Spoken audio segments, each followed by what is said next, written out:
आप सबों को अंतर्राष्ट्रीय महिला दिवस की शुभकामनाएं। महिला सशक्तिकरण और देश का विकास दोनों ही एक दूसरे के पूरक हैं।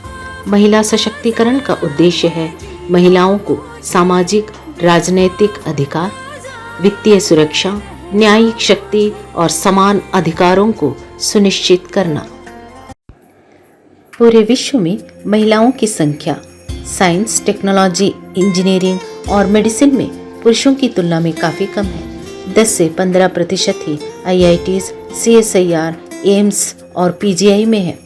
परंतु इसरो की स्पेस साइंटिस्ट महिलाओं ने इतिहास रचा है, जिनमें रितु करिधार, नंदिनी हरिनाथ, मौमिता दत्ता, टेसी थॉमस आदि ऐसे नाम हैं जिन्होंने क्षितिज के पार देखने का उत्साह और साहस दिखाया। चिकित्सा के क्षेत्र में भारतीय महिला चिकित्सकों ने अपना विशिष्ट योगदान दिया है। Doctor Kadambini Ganguly, doctor SI Padmavati, doctor Indira Hinduja, doctor Anandibai Joshi, doctor Kamini Rao आदि ने प्रेरणास्पद भूमिका निभाया है। आज लड़कों की तुलना में 51% लड़कियां मेडिकल कॉलेज ज्वाइन कर रही हैं। इंडियन एयरफोर्स में फाइटर स्क्वाड्रन के रूप में 2016 से महिलाओं को कमीशन किया गया है, जिसमें है अवनी चतुर्वेदी, मोहाना सिंह जितरवाल और भावना कांत। वे उड़ान तो अब भर ली हैं, घर की चौखट पार कर अंतरिक्ष की सैर कर रही हैं। भारतीय नारी की सदियों पुरानी पहचान अब बदल रही है। सभी क्षेत्रों में उन्होंने अपनी काबिलियत का परचम लहराया है।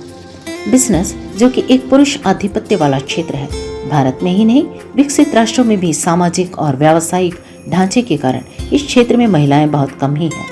सरकार ने व्यापार में महिला उद्यमियों को प्रोत्साहित करने के लिए कई प्रयास किए हैं, जिसे मुद्रा योजना में देखा जा सकता है। लड़कियों के खेलकूद के प्रति व्याप्त नकारात्मक मानसिकता के रहते हुए भी 29% महिला खेल प्रतिभाएं उभरी हैं और स्वर्ण पदकों से भारत के ताज को अलंकृत किया है। असम की 21 वर्षीय हिमा दास को अपने राज्य को गौरवान्वित करने के लिए असम के DSP पद से सुशोभित किया गया। अब नारी पुरुषों से कंधे से कंधा मिलाकर अपने देश को आगे ले जा रही हैं और उसकी सरहदों की रक्षा भी कर रही हैं। आज नारी देश की राजनीतिक आर्थिक नीतियों को तय कर रही है। ऐसी ही महिलाएं नारी सशक्तिकरण की मार्गदर्शिका हैं। भारतीय राजनीतिक इतिहास में स्वतंत्रता के पूर्व और बाद में महिलाओं ने बढ़ चढ़कर भाग लिया है, परंतु आज की पुरुषों की तुलना में आंकड़े कम हैं। संचार माध्यमों के विकास के साथ ही राजनीति के क्षेत्र में महिलाओं का प्रवेश बढ़ा है। सरोजिनी नायडू, इंदिरा गांधी, सुचेता कृपलानी, नंदिनी सतपथी, जयललिता, राबड़ी देवी, वसुंधरा राजे, मायावती, ममता बनर्जी आदि कई नाम हैं जो सक्रिय राजनीति का हिस्सा है। भारत का संविधान सभी भारतीय महिलाओं को समानता की गारंटी देता है। राज्य द्वारा किसी के साथ लैंगिक आधार पर कोई भेदभाव नहीं करता। सबों को समान अवसर प्राप्त है। समान कार्य के लिए समान वेतन का प्रावधान है। राज्य द्वारा महिलाओं और बच्चों के पक्ष में विशेष प्रावधान की अनुमति देता है। भारत सरकार ने 2001 को महिला सशक्तिकरण वर्ष घोषित किया और महिला सशक्तिकरण की नीति पारित की गई। सन 2003 में भारतीय संविधान में संशोधन कर 30% महिलाओं की भागीदारी नीति निर्णायक समिति और अन्य सरकारी संस्थानों में सुनिश्चित की गई।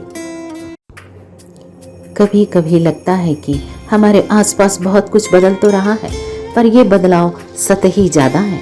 महिलाएं कामकाजी तो बन रही हैं, पर सुरक्षित घर लौटने की चिंता है। शी टैक्सी की शुरुआत 2013 में केरल में हुई थी, ताकि अकेले सफर करने वाली महिलाओं की सुरक्षा को सुनिश्चित की जा सके। एक अन्वेषण के अनुसार भारत की 27 से 28% महिलाएं ही कामकाजी हैं। इसके लिए जिम्मेदार है सामाजिक व्यवस्था और रोजगार में गुणात्मक अवसर की कमी।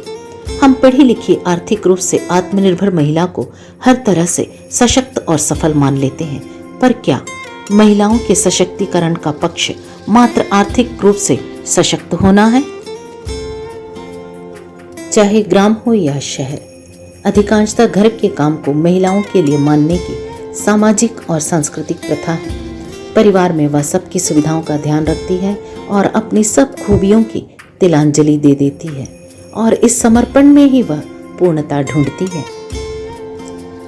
कामकाजी महिलाओं को दोहरी चुनौतियों का सामना करना पड़ता है, घरेलू एवं बाह्य।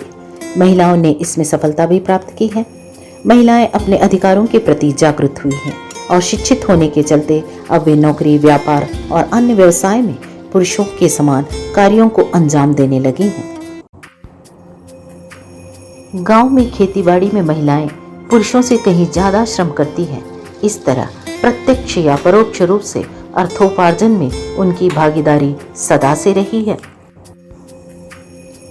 विभिन्न भूमिकाओं को निभाने वाली महिलाएं निर्विवाद रूप से किसी भी समाज की रीढ़ की हड्डी होती हैं। राष्ट्र के विकास और प्रगति के लिए महिलाओं को हर मोर्चे पर आगे बढ़ना होगा और न्यू इंडिया बनाने में भागीदार बनना होगा।